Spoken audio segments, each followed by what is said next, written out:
Assalamualaikum warahmatullahi wabarakatuh. Perkenalkan, nama saya Rina Mei Suryani.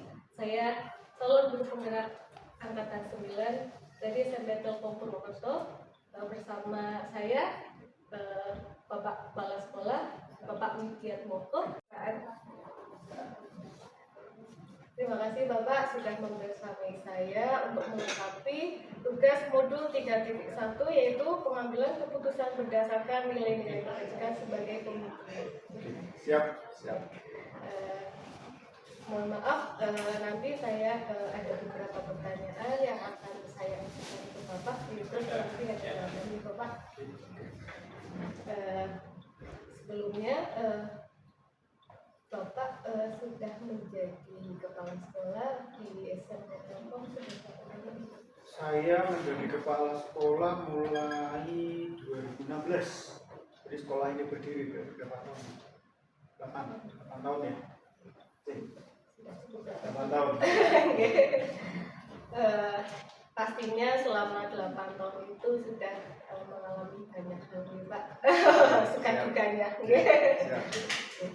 Dan pastinya apalagi sekolah ini merintis dari awal Pak. Ya. Pasti ada permasalahan yang Bapak hadapi, yang dimana masalah tersebut pastinya berhubungan dengan dilema etika dan bujukan moral. Jadi selama ini bagaimana Bapak mengidentifikasi kasus-kasus yang merupakan dilema etika dan bujukan moral di sekolah? Oke. Kalau kita bicara cara mengidentifikasi ya, itu mungkin lebih banyak ke arah individu, ya, ke saya sendiri individual. Karena kan saya selama sampai saat ini kan pasti sudah banyak banyak norma-norma lah istilahnya, norma-norma yang saya dapatkan selama hidup saya gitu ya. Baik itu mungkin dari kecil kan ada norma dari orang tua, nasihat orang tua itu pasti tertanam di diri saya. Ada norma agama, norma aturan, norma tempat kerja dan sebagainya. Nah, dengan model norma yang ada di diri saya yang saya ketahui ini, lah itu menjadi framework untuk melihat apakah itu memang ada dilema etika atau bujukan moral. Kan itu masalahnya pasti akan kembali lagi ke norma yang saya anut kan gitu ya ke norma agama. Jadi mungkin antara orang akan berbeda karena mungkin norma orang kan akan berbeda-beda juga, tetapi saya yakin secara umum yang namanya norma masyarakat, norma apalagi norma hukum itu kan pasti sama gitu ya. Tinggal norma yang lainnya. Mungkin ya caranya itu kalau melihat ada dilema etika atau bujukan moral dan sebagainya, pasti saya balik ke diri saya lagi, norma lagi gitu ya. Nah, itu kalau memang menurut saya sesuai dengan norma yang saya pahami itu tidak sesuai dengan hal itu, ya berarti kemungkinan ada di situ, ada potensi untuk terjadi dilema etika atau bujukan moral. Tinggal diterima atau tidak dan sebagainya itu kan nanti ya kita lihat kan seperti apa, kurang lebih seperti itu. Berarti kembali lagi ke norma-norma yang Bapak anut. Ya. Kemudian selama ini bagaimana Bapak menjalankan pengambilan keputusan tersebut di sekolah, terutama jika ada kasus-kasus jika ada dua kepentingan yang sama besarnya dan keduanya sama-sama mengandung nilai kebajikan. Ya, yang pertama seperti tadi, yang pertama pasti saya akan melihat dari norma yang saya pahami, karena dari situ saya biasanya melihat apakah memang ada masalah tersebut, misalnya ada terjadi konflik of interest atau dilema etika atau apapun itu, biasanya dari situ. Nah, kalau memang saya melihat ada hal-hal yang mengarahkan ke sana, baru saya berpikir, oh ini apa ya, kira-kira siapa yang terlibat, terus isunya itu seluas apa, selebar apa gitu ya, efeknya ke kita nanti seperti apa. Nah, dari situ baru saya sendiri menganalisa kira-kira apakah bisa saya putuskan sendiri atau saya harus minta bantuan ke rekan yang lain gitu kan, sesama warga sekolah, misalkan ini khusus lingkupnya sekolah gitu ya. Nah, dari situ mungkin saya baru kayaknya bisa saya putuskan sendiri karena ya tidak, efeknya pertimbangannya efeknya tidak ada ke yang lain misal. Kalau efeknya semakin luas berarti saya harus melibatkan orang yang lain juga untuk mengambil keputusan agar hasil keputusannya juga baik untuk semuanya. Nah, intinya seperti itu ya. Kalau kembali lagi ke kasusnya nih Pak, seperti apa dulu? iya betul, saya cek dulu kasusnya seperti apa, terus kira-kira yang terlibat ini siapa saja, gitu ya. Terus apa namanya efek dari kasus ini seperti apa ke institusi sekolah kita, kalau itu memang melibatkan atau efeknya menurut saya itu berpotensi secara luas, berarti saya harus melibatkan orang lain juga, karena kan secara kalau saya ngambil keputusan efeknya ke orang lain ya saya pasti akan cek dulu dong kan gitu ke orang tersebut seperti apa. Kurang lebih seperti itu. Jadi yang tadi Bapak sampaikan merupakan prosedur-prosedur dalam mengatasi masalah tersebut. Itu prosedur awal gitu ya. Nah, kan sebelum mengambil keputusan, nanti setelah keputusan kan juga kita biasanya kita evaluasi lagi gitu kan. Agak panjang seperti itu. Kemudian pertanyaan selanjutnya, hal apa saja yang selama ini merupakan tantangan dalam pengambilan keputusan? Tantangan ya kalau sebagai leader kan pasti apapun keputusan yang saya ambil pasti ada efeknya gitu ya. Baik efek ke diri sendiri maupun efek ke sekolah pasti, karena kan memang leader kan fungsinya seperti itu. Nah, tantangannya adalah seperti itu. Kalau efeknya positif ya harus kita bagaimana caranya biar efeknya ini semakin besar gitu ya. Tapi kalau efeknya negatif ya berarti tantangannya bagaimana saya meminimalisasi terjadi konflik, terjadi apa ya permasalahan operasional dan sebagainya, sehingga efek dari keputusan itu tidak berpengaruh terlalu banyak terhadap proses operasional di sekolah ya. Ya, jadi tantangannya adalah karena leader itu memutuskan apapun ya pasti efeknya ya, dan saya kan tidak mungkin membahagiakan semua orang kan gitu ya. Nah, intinya seperti leader kan itu, jadi pasti ada yang setuju, ada yang tidak dan sebagainya. Itu itu yang menjadi tantangan di saya sebagai leader, bagaimana saya bisa ya keputusan itu bisa bermanfaat untuk semuanya. Itu yang agak cukup berat biasanya. Dengan membawai banyak rekan-rekan guru, kemudian banyak wali murid dan siswa, pastinya banyak keinginan dan banyak seperti banyak keinginan, banyak mau, banyak seperti itu Pak. Kemudian dalam mengatasi berbagai masalah tersebut, pastinya kan yang Bapak hadapi masalahnya nggak cuma 1-2 dalam waktu yang bersamaan seperti itu. Apakah Bapak memiliki jadwal tertentu, ini dulu yang diselesaikan atau bagaimana? Kalau jadwal yang dimaksud adalah skala prioritas pasti itu. Kalau di kita apalagi leader di Telkom itu pasti yang pertama diajarkan adalah bagaimana kita memilih prioritas. Karena sumber daya kita kan terbatas gitu ya. Jadi harus prioritas itu wajib. Kalau di Telkom itu sudah hal yang mati buat leader, itu harus tahu bagaimana memilih mana yang penting, mana yang setengah penting, mana yang harus dikerjakan saat ini, mana yang bisa dipending dan sebagainya. Itu adalah kompetensi dasar leadership di Telkom. Jadi pasti kalau yang dimaksud jadwal adalah skala prioritas, pasti kita akan melihat prioritas itu. Caranya seperti apa ya kita lihat dulu, biasanya impact-nya. Ya, kalau impact-nya itu memang kalau masalah ini tidak segera ditangani, maka impact-nya akan fatal. Itu menjadi prioritas 1 pasti. Ya. Nah, kalau kita lihat ini kayaknya impact-nya masih bisa ditangani lah, masih oke, tidak terlalu berefek terhadap operasional sekolah dan sebagainya, mengganggu sih mungkin bisa diturunkan prioritasnya. Tapi bukan berarti tidak dikerjakan ya. Gitu ya.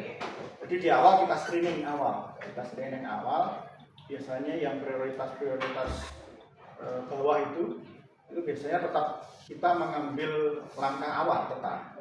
Apakah cukup dengan didisposisikan ke tim yang lain, atau ini cukup diberikan arahan agar bisa dikerjakan oleh tim orang lain dan sebagainya, tapi tetap dikerjakan gitu. Tidak boleh didiamkan. Ya, jadi tapi pengambilan keputusannya itu tadi bobotnya akan masuk ke situ. Kurang lebih seperti itu. Tadi ada prioritas mana yang harus dikerjakan terlebih dahulu dan yang nanti, dengan pastinya melihat nanti sebab akibatnya gitu. Pastinya dalam menganalisa screening tadi Bapak membutuhkan bantuan dari tim lain seperti yang Bapak tadi sampaikan.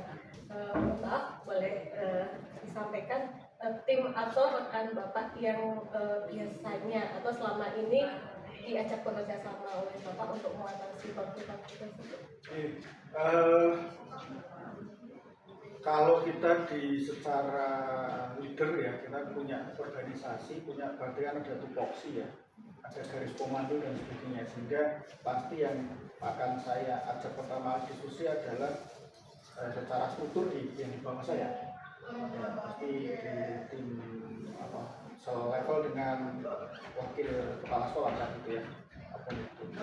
Terus dari situ mungkin bisa berkembang. Saya melibatkan non struktural, kita lihat permasalahan tadi. Yang tadi saya awal sampaikan bahwa kita lihat masalahnya yang terlibat siapa saja kan gitu ya. Nah, kalau ya yang penting ya pasti saya akan melibatkan orang-orang yang menurut saya ini terlibat di masalah tersebut gitu ya. Entah itu ada di struktur maupun tidak. Gitu ya. Tapi pasti saya akan mengajak yang relevan banget dengan personal ini. Siapa tadi ya? Mungkin kan atasan langsungnya, kalau teman dulu kan mungkin ada tim kurikulum, terus ada waka yang lain yang relevan dulu. Nah, nanti kalau memang perlu seperti tadi, kalau memang efeknya ini menyeluruh, jadi saya harus melibatkan semua tim waka kesiswaan atau tim yang berhubungan dengan sekolah, karena itu efeknya ke sekolah. Nah, kalau itu memang bisa diselesaikan individu ini dengan atasan yang langsung dan saya, ya itu sudah selesai kan gitu. Jadi kalau memang kita lihat kok dampaknya besar, wah ini harus merapat semua nih, ya udah. Jadi seperti itu gitu. Bahkan di satu titik mungkin akan melibatkan semua warga sekolah. Itu bisa juga gitu. Untuk menyelesaikan ya, gitu. Kalau pengambilan putusan kan tetap di leader kan gitu. Tapi pada saat nanti hands on di lapangan menyelesaikan kasus itu ya pasti akan melibatkan, kemungkinan bisa melibatkan semuanya juga bisa. Tergantung tadi. Jadi seluruh keluarga sekolah seluruh keluarga sekolah berpotensi akan saya libatkan gitu kan. Tergantung masalahnya. Oke. Baik, tadi Bapak menjelaskan beberapa hal. Bapak sudah mengalami banyak masalah, sudah menyelesaikan banyak konflik yang dihadapi selama kurang lebih 8 tahun ya Pak. Pastinya dari pengalaman-pengalaman tersebut Bapak bisa mengambil atau memetik hikmah dari pengalaman tersebut yang bisa diambil pelajaran untuk diri Bapak sendiri. Bisa dicontoh. Kalau saya mungkin ya itu tadi sebagai leader ya, sebagai leader itu keputusan kita akan sekecil apapun keputusan kita itu pasti akan berdampak. Nah, pengalaman saya adalah ya kalau sesuai dengan norma yang saya anut gitu ya, norma saya saya tidak bisa mengorbankan seseorang, terus membuat sedih seseorang dan sebagainya. Nah ini yang pengalaman saya pada saat mengambil keputusan benar-benar harus dipastikan bahwa ya semua baik untuk semua orang, hasilnya baik untuk semua orang, baik untuk semua yang terlibat ya. Karena tinggal kadar baiknya kan berbeda-beda ya. Baik di A mungkin kadarnya 100, tapi baik di B kadarnya cuma 50 ya. Tapi ya itu tadi, kita tidak bisa menyenangkan semua orang. Itu juga hal yang saya pelajari selama ini. Saya nggak mungkin bisa menjadi hero bagi semua orang gitu, nggak bisa gitu, menjadi pahlawan bagi semua orang gitu. Jadi apapun keputusan yang saya ambil, tugas saya adalah meminimalisir gitu ya, meminimalisir yang merasa terlebih misalnya dari keputusan itu. Ya kan ada pasti itu. Itu saya harus meminimalisir dan mengantisipasi gitu ya. Makanya itu kenapa pentingnya melakukan evaluasi terhadap keputusan itu sudah diambil. Jadi kita sebagai leader juga kalau keputusan kita salah ya harus diakui salah dan kita luruskan lagi kan gitu ya. Diuji kembali nih Pak. Iya, dicek lagi ini masih relevan apa enggak keputusannya. Kalau tidak ya kita sesuaikan lagi dan sebagainya dengan harapan yang tadi tidak cocok dengan keputusan kita ya akan menjadi cocok dan sebagainya. Karena kan ini tim ya. Kalau tim kan ya harus kerja bareng. Ya, saat ada yang merasa terzolimi kan itu menjadi bibit potensi kerjasama tim menjadi rusak. Jadi yang saya pelajari itu hati-hati mengambil keputusan sekecil apapun sebagai leader gitu. Karena harus ingat bahwa seorang leader punya orang-orang yang harus diayomi juga. Ya itu Dengan banyak kemauan, banyak ya Pak, Iya. banyak yang dihadapi gitu. Berarti kembali lagi Bapak, semua pengambilan keputusan kembali lagi ke norma yang sudah Bapak anut, kemudian berusaha menjadi leader sesuai tupoksinya nih Pak, dan menyenangkan walaupun tidak semua ya, berusaha menyenangkan banyak orang ya, walaupun tidak semua orang itu merasa senang ya. Dan kembali lagi semua karena kita bekerja dalam lingkup sekolah, pastinya keputusan tersebut demi atau untuk kebaikan peserta didik. Baik Bapak, terima kasih yang sudah meluangkan waktunya untuk berbincang dengan saya. Mohon maaf jika ada tutur kata dari saya yang tidak berkenan. Terima kasih. Assalamualaikum. Waalaikumsalam warahmatullahi wabarakatuh. Sama-sama. Assalamualaikum warahmatullahi wabarakatuh. Pak Sol, terima kasih untuk waktu yang telah diluangkan untuk membersamai saya untuk menyelesaikan tugas demonstrasi kontekstual modul 3.1 tentang nilai-nilai kebajikan dalam kepemimpinan. Maaf Bapak, nanti ada beberapa hal yang saya tanyakan kepada Bapak. Jadi kurang lebih nanti ada 8 pertanyaan. Sebelum saya memberikan pertanyaan, Bapak, Bapak sudah menjadi kepala sekolah selama berapa tahun? Saya jadi kepala sekolah yang definitif itu 12 tahun 4 bulan, yang PLT itu 1 tahun 6 bulan. Jadi lebih dari, kalau dihitung semuanya ya 14 tahun lebih lah, yang 15. Gimana? Jadi sudah banyak sekali pengalaman yang Bapak dapatkan Ya, Pak.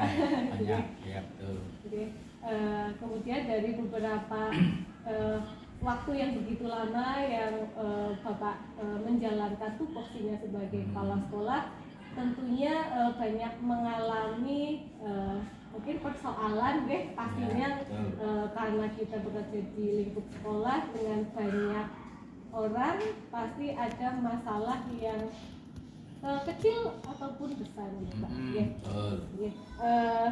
Untuk menyelesaikan permasalahan tersebut, yang pertama, selama ini bagaimana Bapak mengidentifikasi kasus-kasus yang merupakan dilema etika atau itu masuk dalam rujukan moral?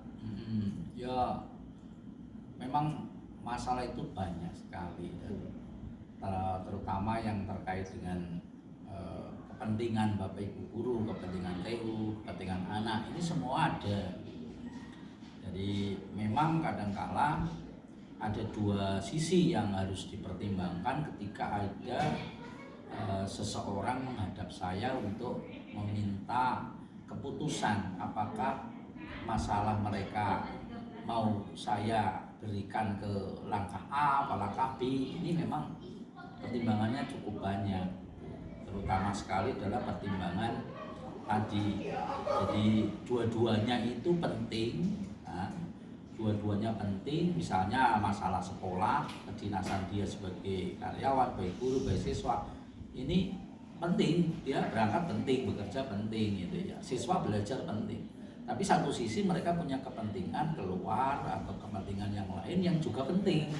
Dari sinilah memang ada dilematis, kita mau memutuskan yang mana. Nah, disinilah maka saya melakukan identifikasi terkait dengan apakah ini harus segera, apakah ini bisa ditunda. Nah, ketika sudah saya menentukan ini bisa ditunda, yang ini bisa disegerakan, yang ini harus disegerakan, maka saya menentukan, boleh silakan Anda pilih ini.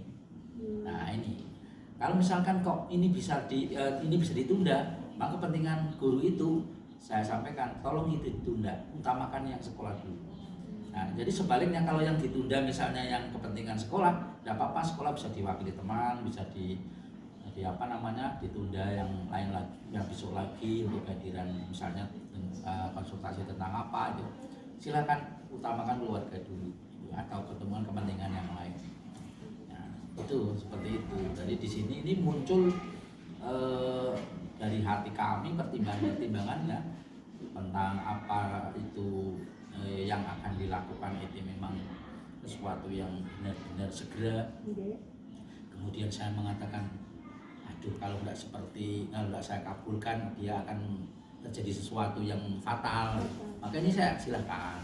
Tapi kalau pertimbangan saya, hati nurani saya mengatakan nggak apa-apa lah, ditunda dulu. Ada harus sini dulu. Gitu. Jadi tiganya ada semua. Tapi kembali lagi ke norma-norma yang Bapak anut, kemudian melihat lagi akibat jangka panjang dan jangka pendeknya. Jangka pendek kemudian termasuk juga regulasi pemerintah harus menerapkan seperti ini. Tapi ketika diimplementasikan kok ada sesuatu yang harus saya berikan suatu kebijaksanaan, ada kebijakan, ada kebijaksanaan, maka saya kasihkan itu karena itu tadi ada desakan moral saya yang harus mengatakan Anda boleh ini, Anda tidak boleh ini. Gitu. Termasuk siswa ada itu. Ketika anak datang sama orang tuanya, Pak, anak saya itu besok mau latihan renang persiapan kejuaraan nasional. Saya ingin supaya anak saya setiap jam sekian sebelum pelajaran selesai, anak saya kepingin izin. Saya mohon begitu karena ini ada training center di Purwokerto misalnya. Ya saya akhirnya mengatakan, tidak apa-apa. Monggo silakan ikuti itu, sekolah tetap berjalan. Kemudian sekolah nanti diberikan bisa berupa file, bisa berupa video. Zaman sekarang bisa online, bisa menggunakan file-file. Yang penting anak tetap belajar di rumah dan juga bisa melakukan hal yang positif bagi dirinya untuk pengembangan dirinya di masa depan. Saya kira seperti itu yang saya lakukan selama ini. Berarti dalam menjalankan keputusan di sekolah, terutama kasus-kasus yang memiliki kepentingan yang sama besarnya, sama-sama mengandung nilai kebijakan, nilai kebaikan. Jadi, kembali lagi kita evaluasi dulu kasusnya seperti apa. Iya, betul. Ya, dimana kita menentukan itu ya sesuai dengan tadi.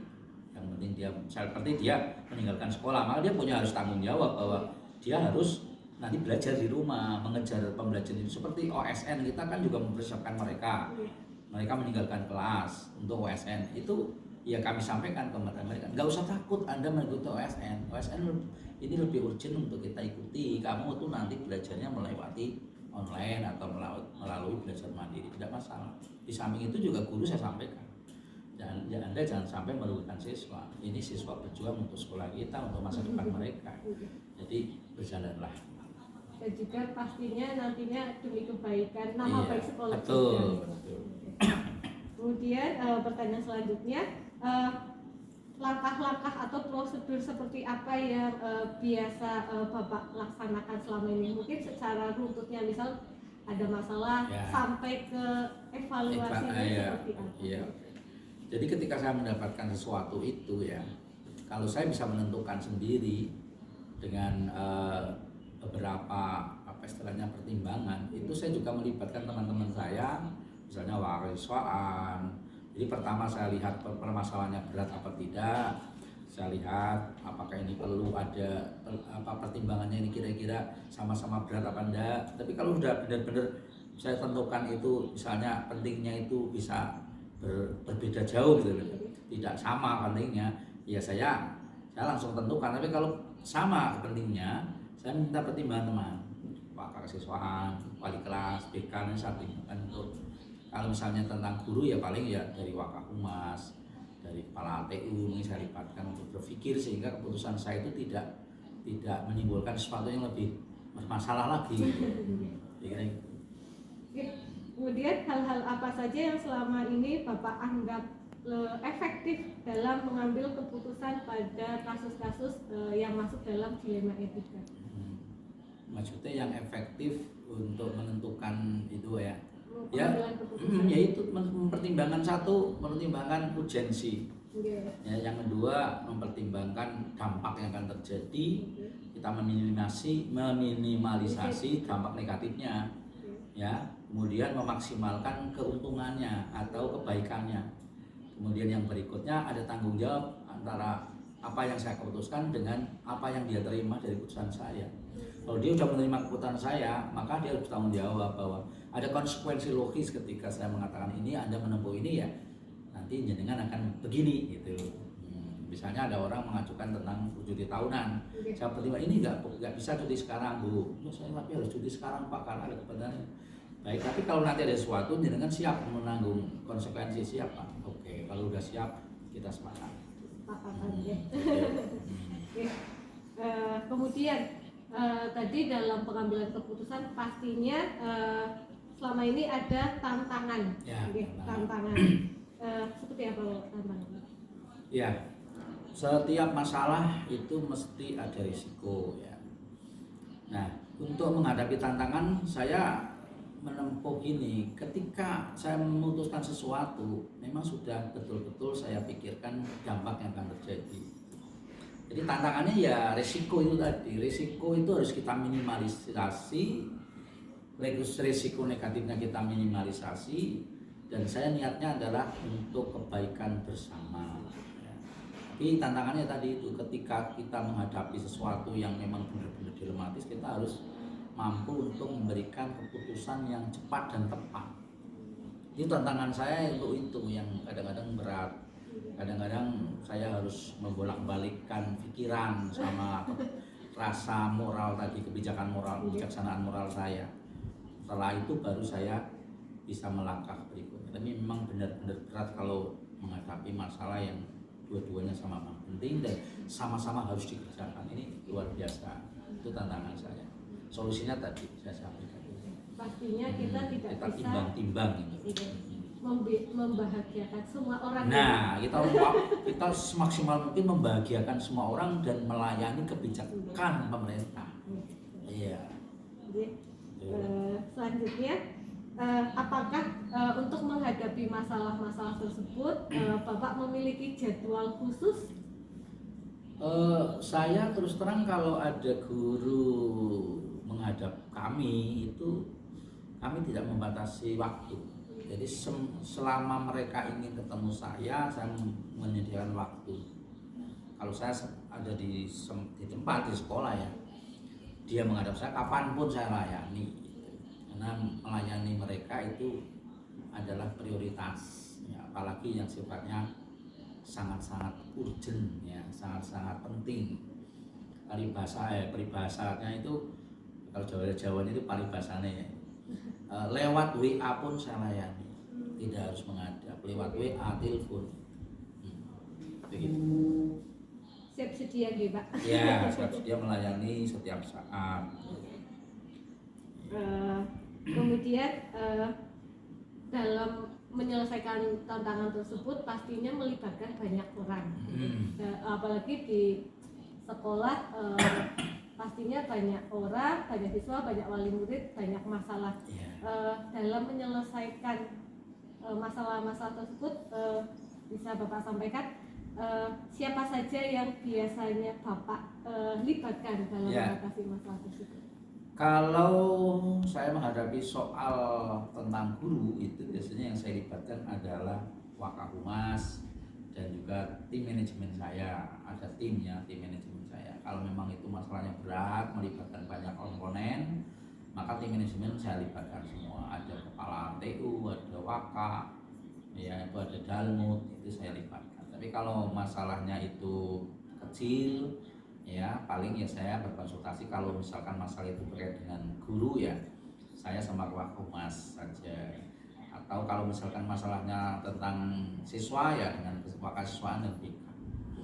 Semuanya kita tempuh dengan melibatkan mereka tergantung pada satu besar kecilnya masalah, kemudian besar kecilnya risiko, itu kami melibatkan mereka kecil dengan orang banyak ataupun sedikit, itu dari situ.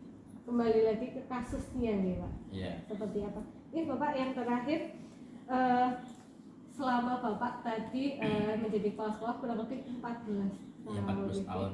14 tahun, pastinya ada beberapa seperti kesimpulan ataupun hikmah yang dipetik yang bisa bermanfaat untuk diri Bapak sendiri. Betul, hikmah yang saya petik dari sekian lama menangani masalah dan alhamdulillah semua bisa terselesaikan dengan baik ya, dari berbagai masalah baik yang ringan maupun yang berat. Itu ya kita akan menjadi orang yang memiliki local wisdom atau kebijakan lokal saya ini, kearifan saya alhamdulillah semakin baik, semakin meningkat dan dapat melayani banyak orang. Dan saya prinsipnya kalau bisa orang itu bisa bahagia ketika bersama kami, bersama saya.